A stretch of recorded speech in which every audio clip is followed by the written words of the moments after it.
Hi, I'm Michelle, and I am the Quilting Witch, and I'm going today show you how to make bias binding a very simple and easy way. Okay, today what I want to talk about is if we're doing bias binding and we want a stripe and we want that stripe to be on the angle, they're making fabric now where the stripes are already on an angle. So if you're going to have to make a curve and you need bias binding, it's not even that you want it, but you need it, you don't want to use this because this would be a straight cut.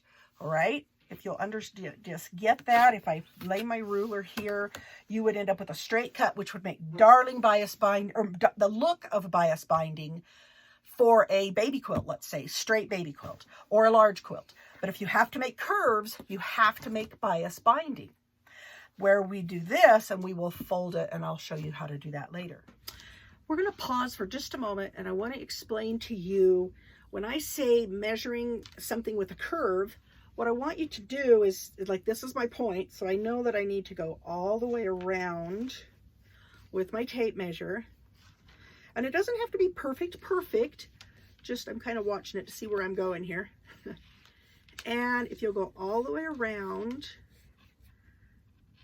and this is 45 inches. So, and you wouldn't think that that is 45 inches, but it does measure when you have to go all the way around that. So you would need more than one piece of binding, because one little strip is not going to make it. So you'd have to have enough for two. Okay, let's stop and talk about why I cut 2 1/4 inch binding comparable to 2 1/2 inch binding. When you make something, and these are some little things we made a year or so ago, they do not, when you judge things, they do not want to be able to feel anything here. If you could feel this, you'd understand what I'm saying. I actually can pinch where the quilt is not out all the way to the edge of the binding, but that's 2 1/4 inch bind, or 2 1/2 inch binding that we cut for these. So in learning through the years, I cut 2 1/4, and it stays nice and tight in your binding area. All right, the next step we're going to do is finding out how much I need to make. If I'm going to make a large, big quilt, let's say each side measures out 100 inches. So that is 400 inches. Make it really simple. I'm going to do some easy math here.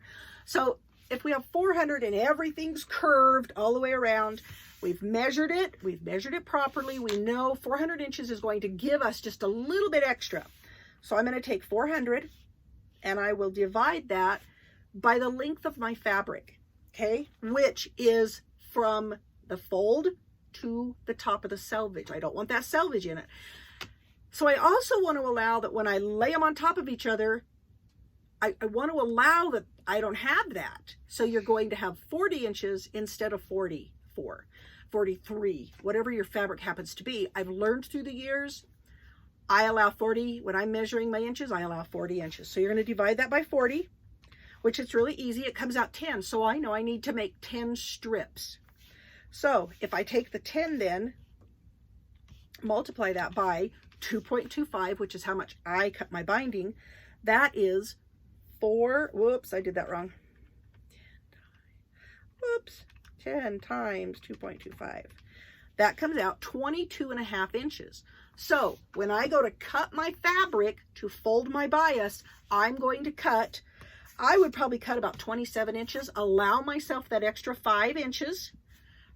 So when I fold it, when I have to cut off pieces, when I have the corner on the end, that's how I would cut it, is I would cut 22 or 27 inches. Okay, let's get started now making our bias binding. The first thing you're going to do is you're going to square off both edges so that they're squared. Now, because I don't want to deal with the white strips of my bias, or of my selvage edge, I'm actually going to square this off also. And that just goes to the garbage. Okay, so now what we do is we're going to open this up. Okay, so we're going to bring this corner down to here. And okay. So that's my first step. Now number 2 is we're going to fold this across here. And I'm going to fold that across there. And you'll see we have the fold. And it's all right up there on top of each other. At this point, I like to lay my ruler right here where my fold is, because then it just makes it easier to get my fabric to where it's got to go. Okay, so then we're going to flip this and we're going to put this like this. All right, so now we're actually ready to cut. All right, so now we're ready to start cutting our binding. And if you'll notice, I have all my folds right here and they're all right on top of each other. So instead of wasting, one way I've done it is I've just sliced all my folds off. Well, now what I do, where my binding is 2 1/4, I'm actually going to cut 1 1/8. And I've taken this ruler here, measured out the 1 1/8, and then I've pulled that back and I've cut this. So now what happens here is there is your 2 1/4 inch binding, and you're not wasting anything. I don't like to waste. Okay, so here we're going to go with 2 1/4.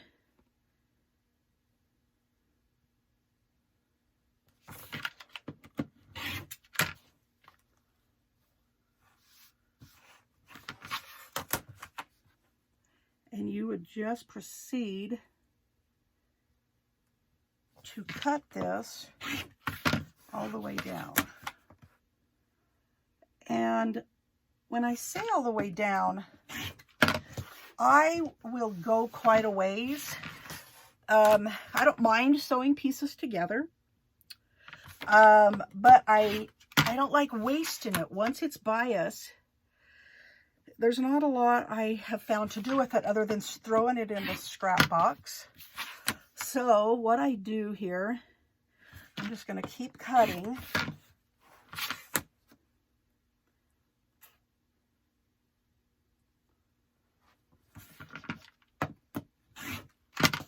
Until I get down to this end now. Then I will show you where I stop, which usually is right where this last one comes together. Okay, so there's that. I usually leave this.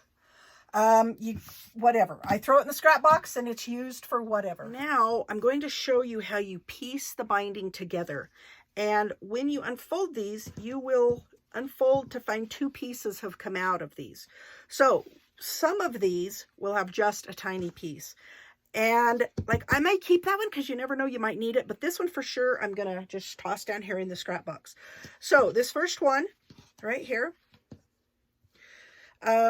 if you want your exact colors to match, I don't know how to even do that, to tell you to do that, because they're not going to. So, and you're never going to see it on your quilt anyway. So what I'm doing here is I'm putting a tail at the top. See how this little tip comes off, and the tip comes off at the bottom. And then I'm going to pin this. So when I take it into the sewing machine, we can cut that or put that on and sew it up. Okay, so here's our next one. This was the first piece we cut that had the folded edge in it, and that's why it has this little funky corner. So don't panic, it's not that big of a deal. You're just going to lift it up far enough. You can actually slide it over. And you're going to sew from this inside corner to this inside corner, right down this edge. So what I'm going to do here is put my pins a little different on that. And I hate wasting the fabric. So as we go along here, we're going to keep pinning.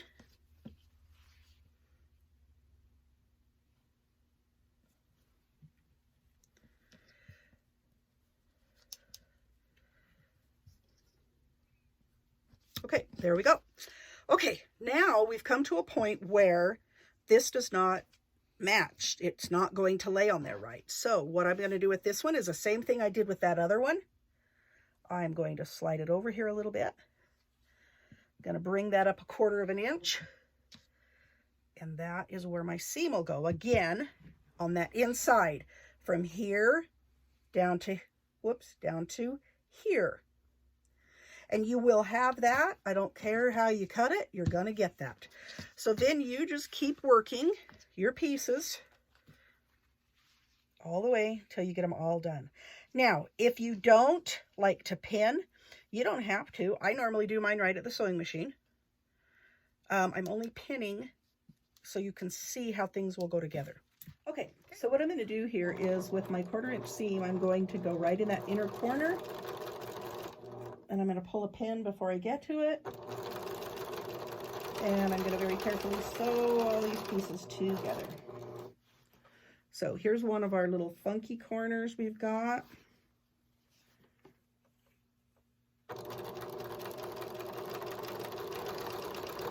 Now at this point, I'm looking at this corner, not my needle. So we'll pull that out. Okay, so there's that. Get to the next needle.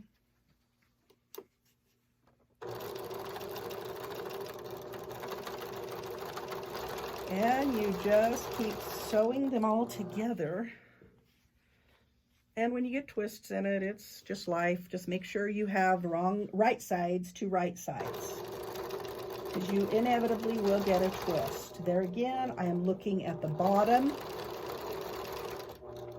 inside corner there to make sure that I get it to come out where I need it to come out at.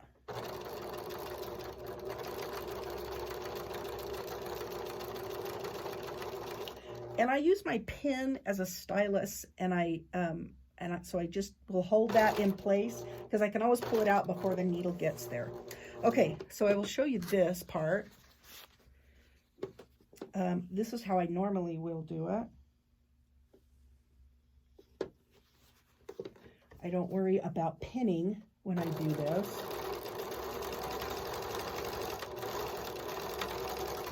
And I will just sew it all together.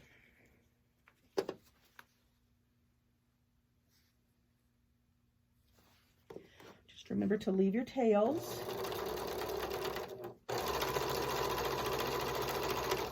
Okay.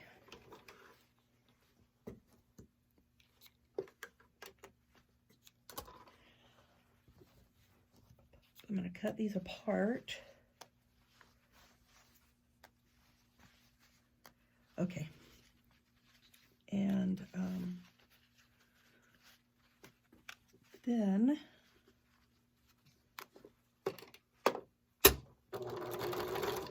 okay, so here's one of my little pieces that I have to fix because I had so much excess on it. So there's my seam, so I'm going to move out a little bit. Cut 1/4 inch off of that. Let's see if I can find the other one now, because there was 2 of those. There it is.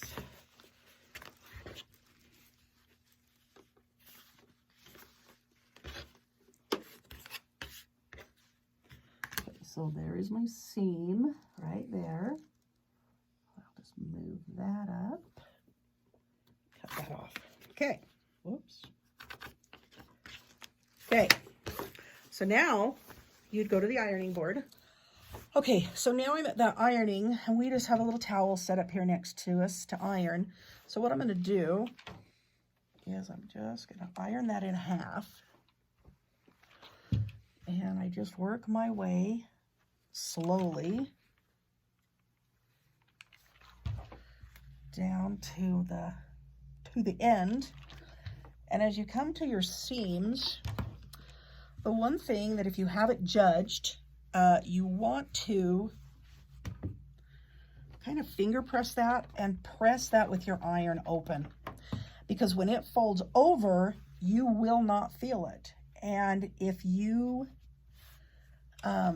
you don't want a lot of bulk in your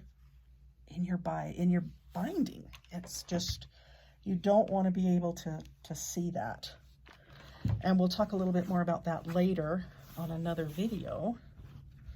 But you just keep folding and pressing